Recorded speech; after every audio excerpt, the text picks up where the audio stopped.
એક મહિનાની વિકસિત ભારત સંકલ્પ યાત્રામાં અત્યાર સુધી 2.5 કરોડથી વધુ લોકોની ભાગીદારી। આજે યાત્રાના લાભાર્થીઓ સાથે સંવાદ કરશે પ્રધાનમંત્રી મોદી। રાજસ્થાન, મધ્યપ્રદેશ, છત્તીસગઢ, તેલંગાણા અને મિઝોરમ માટે યાત્રાને આપશે લીલી ઝંડી।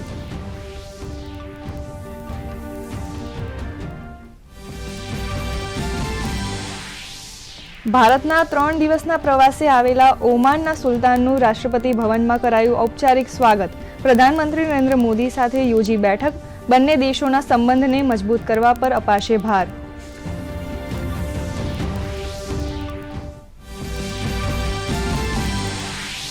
રાજસ્થાનમાં એક્શનમાં આવી નવી સરકાર। પેપર લીક ઘટનાની તપાસ માટે એસઆઈટીની રચના। મુખ્યમંત્રી ભજનલાલે કહ્યું, કાયદાથી નહીં બચે કોઈ પણ ભ્રષ્ટાચારી।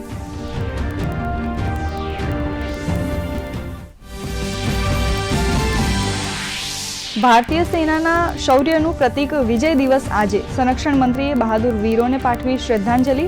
રાષ્ટ્રપતિ અને પ્રધાનમંત્રીએ પણ સૈનિકોના સાહસ અને બલિદાનને કર્યું યાદ।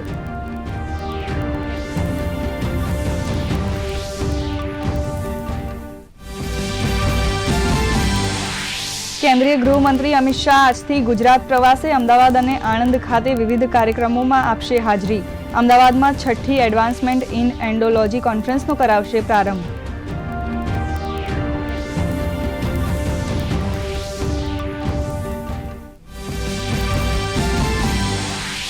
રાજ્યના પશુપાલકો માટે વાઇબ્રન્ટ ગુજરાત અને GCM-MF બન્યું વરદાન।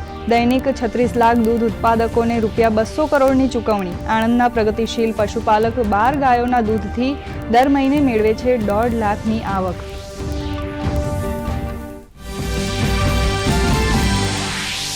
રાજ્યમાં વધશે ઠંડીનું જોર। આગામી 2 દિવસ બાદ ઠંડીનો પારો ગગડવાની હવામાન વિભાગની આગાહી। લઘુત્તમ તાપમાન 1 થી 2 ડિગ્રી ઘટવાનું અનુમાન। 13.5 ડિગ્રી તાપમાન સાથે નલિયા સૌથી ઠંડુ ગાર।